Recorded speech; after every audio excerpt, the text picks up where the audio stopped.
The Radio Memories Network is brought to you in part by Liberated Syndication, podcast publishing made easy, libsyn.com. That's LIBSYN.com. Continuing America's love affair with comedy and those lovable characters that made us laugh. We now go back to the early days of radio comedy and our imaginations with our featured comedy presentation.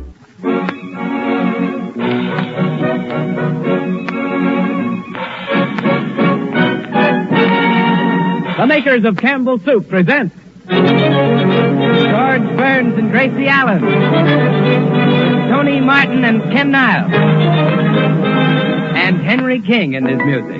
My sugar takes me with a grain of salt.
George and Gracie will be with us. Meanwhile, this is Ken Niles. You know, I've been getting a lot of letters lately since I've been telling you about my extra special favorite, Campbell's Chicken Soup. I get many that read like this. What you say about Campbell's Chicken Soup is absolutely true. I'm through making chicken soup at home now that I can have just as good, if not better, soup by asking for Campbell's. True? Why, of course it is. And I know good chicken soup myself, so I can tell you why Campbell's has been the soup sensation of the year and why women are buying 3 times as much as they did a short while ago. Now, this is why. It's that glorious, delicious chicken flavor, the through and through chicken richness, the golden glistening color, the snowy rice and delightful seasonings, and the pieces of tender chicken meat, too. Just like the best homemade chicken soup you ever tasted. That's why. And you can have it any time you wish simply by asking your grocer for Campbell's Chicken Soup. Why not do that tomorrow? And here are George Burns and Gracie Allen.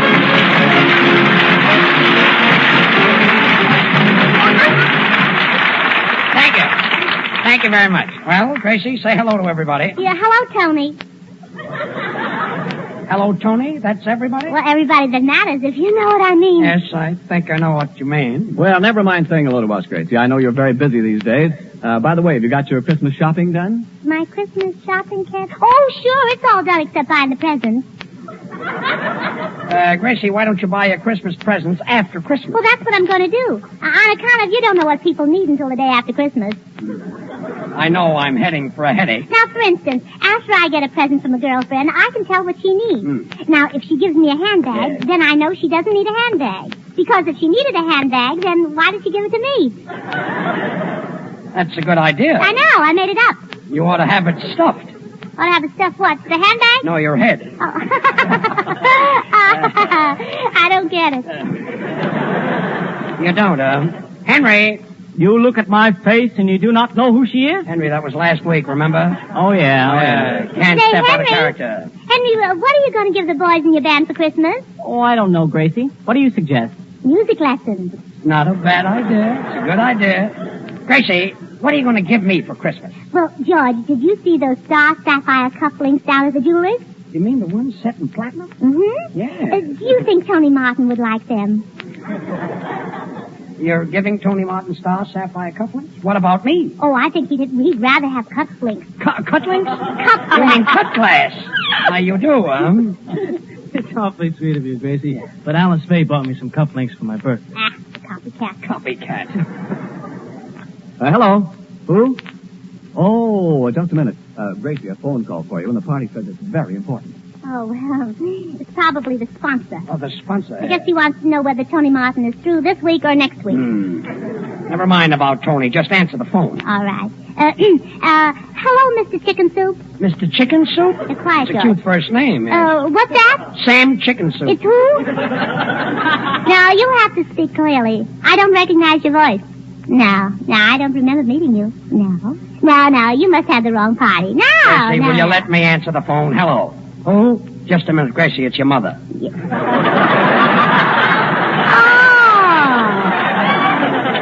Oh, hello, Mother. I didn't know you were sponsoring this program. If it's your mother, she's probably sponsoring a padded cell for your daddy. Now, please, Judge. Mother can't hear what she's saying. She's lucky. What? No, that was George Burns, Mother. George Burns. No, Burns. Look, Mother, if you light a match to the gas stove, what does it do? Oh, nothing? Oh, the gas is shut off? Gracie, find out what she wants. What, Mother? Oh, you're wrapping the Christmas presents. Oh, goody. What's that? Oh, you want to know whether you should wrap them now or wait until you buy the presents? Gracie, don't make a quick decision. That takes a lot of thought. Well, not for me, George. What, Mother? Oh, you don't know whether to buy the presents now or wait until you get money? That's an idea. I think she'd better wait a little bit. Well, Mother, why don't you borrow the money till Daddy gets home? What? Oh, nobody will loan you the money for 20 years. Why don't you tell her to ask the warden, Gracie? Well, goodbye. Oh, by the way, Mother, how's Unky today? He's still dead, huh? Well, that's good. Goodbye. Well, that was a nice hunk of dialogue. Now, where was I? You were in a jewelry store picking out cufflinks for Tony Martin that Alice Faye has already picked out. Oh, that's right. Yeah. George, the next time I see Caruso, remind me to ask him if he'd like to sing on this program. Gracie, Caruso is dead. Well, all right, then you ask him. Look, there's one thing I'd like to explain to you. Tony Martin doesn't feel like coming up here at night and making love after making love at the studio all day. Thanks, George. You're welcome. Now, Gracie, this morning I spent the entire morning kissing Simone. Oh, the poor kid. You must be tired. Take me in your arms and tell me all about it, Tony. Yeah, he's all in, yeah. Well, I rehearsed a love scene with her 20 times. Oh, what you need is a rest, Tony. Let me sit in your lap. Tony, so Simone kissed you 20 times. I'd like to do that. Well, go ahead, George. I'll hold them for you, and then you can hold them for me. Tony, why don't you get Gracie into one of your pictures? I'll bet I'd be great as a heroine. Yeah, because heroin is a dope. Oh,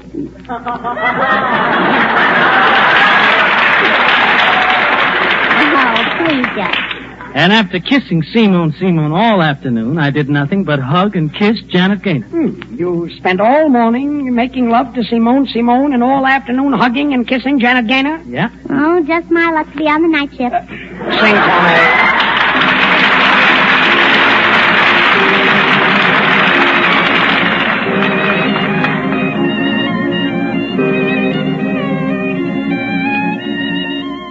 Day is ending and the sun's descending in the west once more.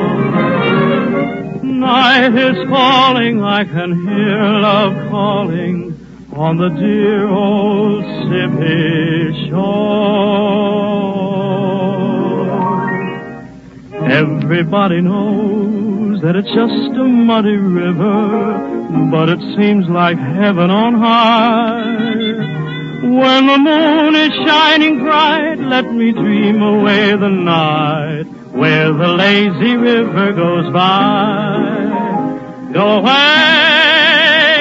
let us be just the river, you and me. Everything is still all along the Mississippi. Ain't no one as happy as I. Oh, I never want to roam. Let me live and make my home where the lazy river goes by. Swing on out, Henry. Come on, get on those blacks and whites and truck me on down. Yes, yes.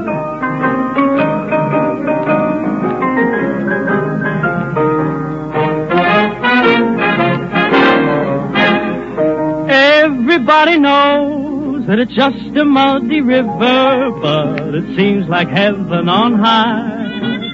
When the moon is shining bright, let me dream away the night, where the lazy river goes by. Get you away, let us be just the river, you and me. Everything is still all along the Mississippi. Ain't no one as happy as I. Oh, I never want to roam. Let me live and make my home where the lazy river goes by. Where the lazy, lazy river goes by.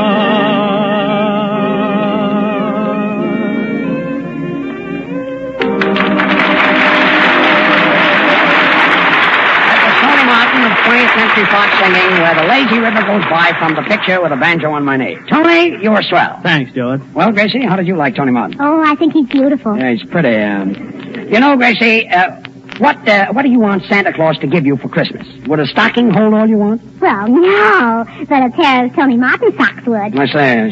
Well, that's if he's got a pair of socks. Yeah. Well, now just think. 2 more days and it'll be December 25th. Yeah. And a week later, New Year's Eve. Yeah. 7 weeks from then, Washington's birthday. 5 months after that, 4th of July. Well. Half of next year gone already, and it isn't even Christmas yet. Time certainly flies, don't you think so? Yes, I think so. Gracie, you forgot April Fool. I'm coming to you, George.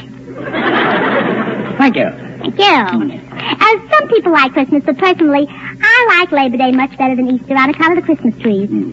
You have Christmas trees on Labor Day? Mm-hmm. Then what will you have on Christmas? Well, I'll take the same as you do, George, only more ginger ale in mine. I don't know what you're doing for Christmas, but I'm having a poor family for dinner. Well, that's nice. We're having turkey. Well, that's kind of different. Sitting with stuffing. Yes, Yeah. Love that turkey stuff. You know, take it easy. Just give it if it- Just speak right up. Had to go, Chrissy. Oh, George, let me talk. Oh, yes. If it weren't for one thing, I could sit under the mistletoe and kiss Tony Martin to my heart's content. And what's the one thing? Who wants to spend a dime for mistletoe? Well, Tony, Gracie's got a mat on. Gracie, let's cut that out. I don't want to start talking about kissing the minute I get down to work. Well, that's what I say. Let's cut out the talk and get down to work. In the first place, kissing is unhealthy. Isn't that right, Henry? I don't know. You don't know. You've never been kissed? I've never been sick. Is that so? Well, you certainly fooled me, because you look bad. Tony Martin, I'm going to teach you a lesson. You mean you're going to fire me off this program? Oh, worse than that, I'm going to make you act in my Christmas play. And I'm going to do it sometime pretty soon right now. You going to do a Christmas play sometime pretty soon right now? Yeah, almost quicker than immediately. Well, let's not act hastily. Oh. Well, I think that's going to be swell, Gracie. Is it another historical play? No, Ken, it's a sort of a kind of a special Christmas play I wrote called Dickens' Christmas Carol. I must be wrong. I thought Dickens' Christmas Carol was written by Dickens. That's what he thought, too. That's what who thought, Dickens? No, Carol, Christmas Carol. Oh, yeah, I know him very well. A tall fellow with a Him? face. He's Oh, don't be silly, George. Christmas Carol isn't a him, it's a her. A her? Bill Carol's sister. Oh, Carol's sister, yes. Very cute, too. Gracie, who's who in the screwy play of yours? You, George, you're playing the part of Scrooge, the stingy old miser. Well, I don't think I'll be able to read the script because miser saw. Please, George. I knew it was bad. I didn't like it. Oh, is that so? Thank you. All right, so I'm Scrooge. Yeah, but we'll call you Scroogey Poogie. Scroogey Poogie. Thanks. And boys, Yep. boys, you play the three ghosts. The Three Ghosts, huh? Mm-hmm. Oh, I know. You Because do, this is a ghost-to-ghost program, huh? That's with right, that. Ken. The Pacific Ghost, the Atlantic Ghost, and it just goes to show you. And we all act in this play, huh? Oh, I know the play, Gracie. We're the three ghosts that come to haunt Scrooge. Right, Tony. Ken, Yep. you're the ghost of the past. Henry? Yep. You're the ghost of the present. And Tony? Yes? Yeah, oh, no, wait a minute. Oh, Tony, you can't be the ghost of the future. Why not? Well, because the way you've been behaving, I'm afraid you haven't got a future on this program. Oh, I see. Do you follow me, Tony? Yes, I follow you, Gracie. Well, you better stop following me. I'll say you'll get awfully angry. All right, Gracie, and what part do you play? I'm Mrs. Fezziwig. Mrs. Fezziwig? Yes. Who is Mrs. Fezziwig? Well, she's the wife of Mr. Fezziwig and the mother of all their fuzzy little toupees. fuzzy little toupees. Hair. And what do you do in this play? Well, as long as the boys are ghosts, I have to be the ghostess. Ghostess? You mean you're a lady ghost? No, dance hall ghostess. Henry, the music. Henry King at the Steinways. Mr. Steinway's younger son.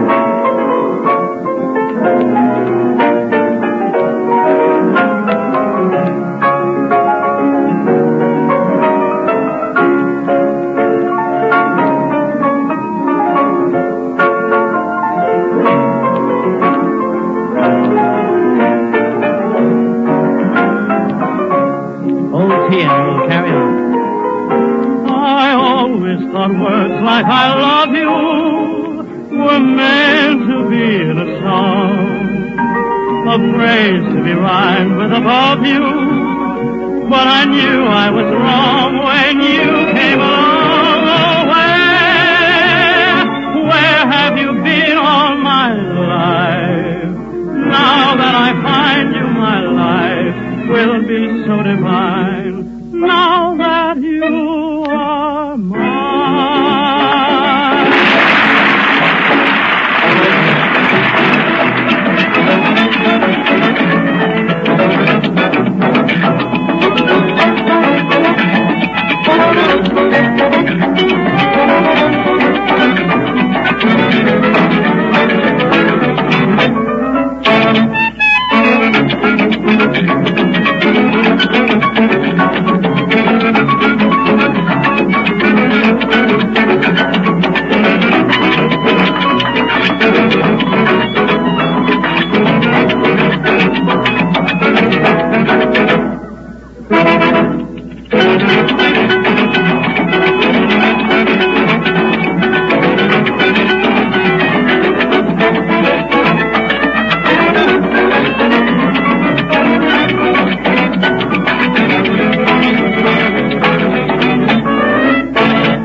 I'm always glad to talk on my favorite subject, Campbell's chicken soup. And if you could see the way Campbell's make it, you'd know why it's so extra delicious, just like the finest homemade chicken soup you ever tasted. Now, Campbell's use all the good, tender meat of plump chickens, the kind of chickens you'd select for your own table. And they simmer the broth slowly until it's outstandingly delicious with chicken goodness. Outstandingly delicious flavor. That's what has made Campbell's chicken soup such a great favorite in so short a time. So much so that women everywhere are buying 3 times more than they did a short while ago. And the minute you taste it, I know you're going to be captivated, too. If you want to make an extra special hit for the family, just place before them Campbell's chicken soup. Don't put it off. Why not ask your grocer for it tomorrow? And now for Gracie Allen's masterpiece, Dickens' Christmas Carol. Conceived, written, directed, produced, released, presented, and sponsored by Gracie Allen. Yeah, and I'm pretty, too. Quiet. Now remember, George, you're Scrooge the miser. Yes. All your life you've hoarded jokes. And on Christmas Eve, the ghosts of the past, present, and future of radio come back to haunt you. I see. They're still haunting for their jokes. Yeah. That's all right. And I'm Mrs. Fezziwig, the widow lady. And when the scene opens, you're at home in the attic, and I'm trying to get you to donate some jokes to the starving masters of ceremony. Well, this is going to be a nice play. Yes. Ken the cat. All right. Ebenezer Scrooge, the mean old miser of the airways, George Burns. Mrs. Loudspeaker Fezziwig, the nitwit of the network, Gracie Allen. The ghost of the past. Oh! Something he ate, I guess. Ken Niles. The ghost of the present, Tony Martin. The ghost of the future, Henry King. Time, midnight, Christmas Eve. Curtain. Are you ready, ghost? Yes. Music. A haunting we will go. A haunting we will go. A haunting we will go. Oh, go ahead, George. So this is Christmas Eve. Bah. And everybody is happy. Bah. I am not happy. They call me Ebenezer Scrooge, the joke miser. What fools people are to be happy on Christmas Eve. I sure feel sorry for all the poor masters of ceremonies on a cold night like this without a joke on their backs. Scrooge, let me in. Let me in. This is Mrs. Fezziwig. Come in and close the door. Close the door. It's chilly outside. Well, Scroogey Poogie, if I close the door, will it make it warmer outside? It's a nasty snowstorm outside. I'm chilled to the bone. Well, it serves you right for going without a hat. That's very funny, Mrs. Fezziwig. I'll put that away with the rest of my jokes. Jokes.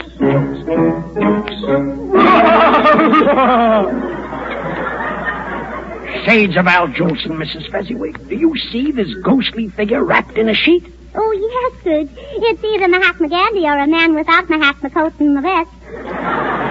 Quiet. Speak, ghostly guest. Who are you? What brings you here? Who am I?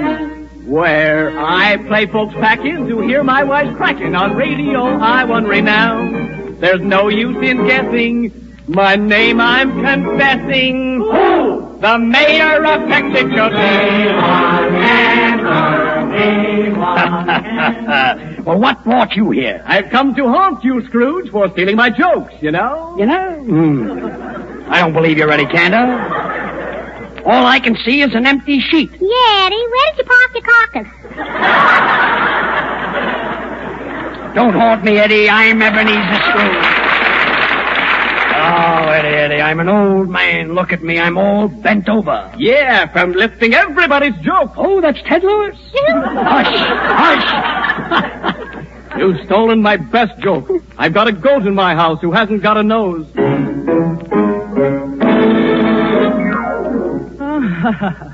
Sleepy Hollow.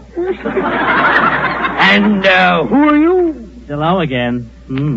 I'm the ghost of Jack Benny. Yeah. Sounds like the goat of Jack Benny. You don't look like Jack Benny. Well, George, if you were dead as long as Tony Martin, you wouldn't look like Jack Benny either, if you know what I mean. Yeah, I think I know what you mean. Eddie Cantor.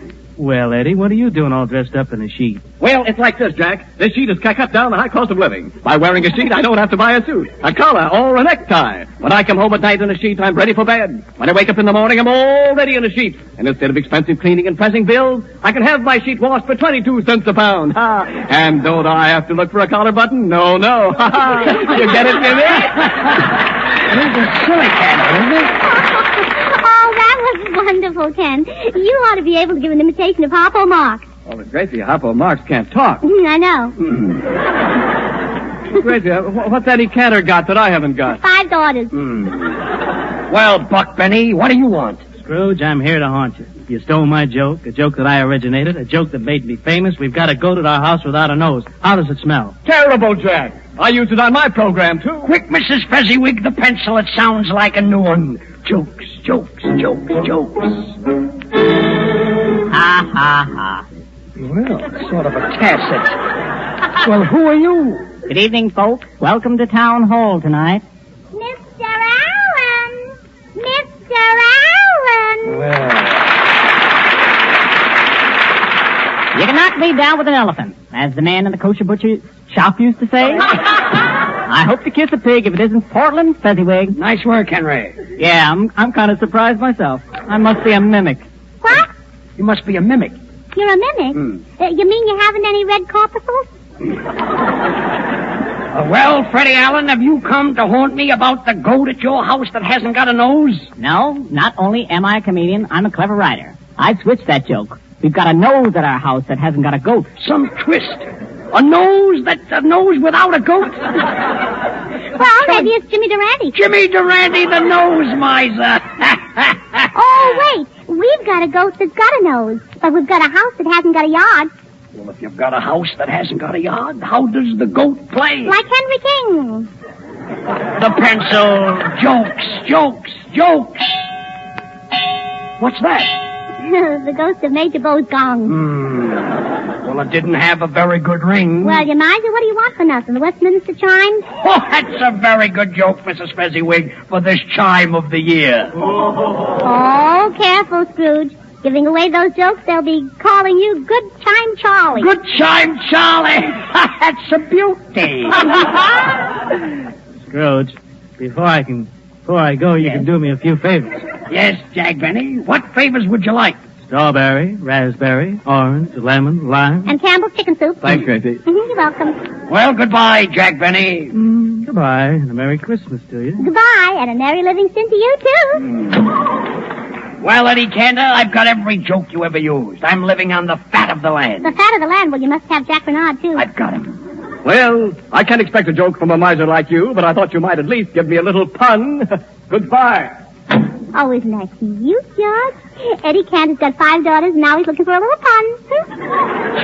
Jokes. Well, Freddie Allen, aren't you going back to town hall? No, I'm going nuts. Well, you're lucky, Fred. Everyone else has a long trip ahead of them. Goodbye, Freddie. Goodbye.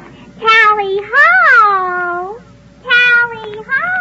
Henry, the music.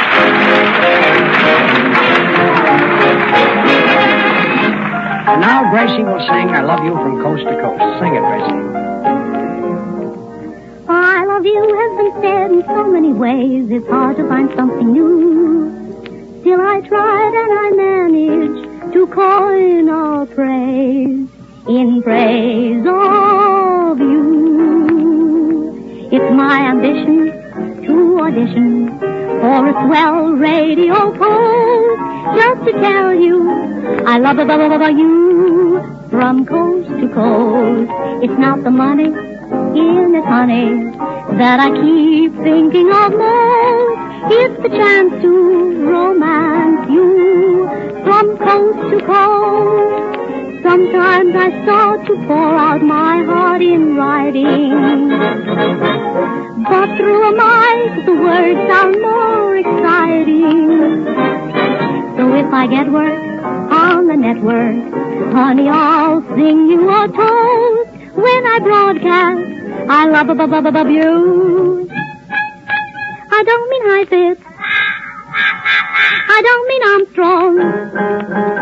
I don't mean Henry. I mean from coast to coast.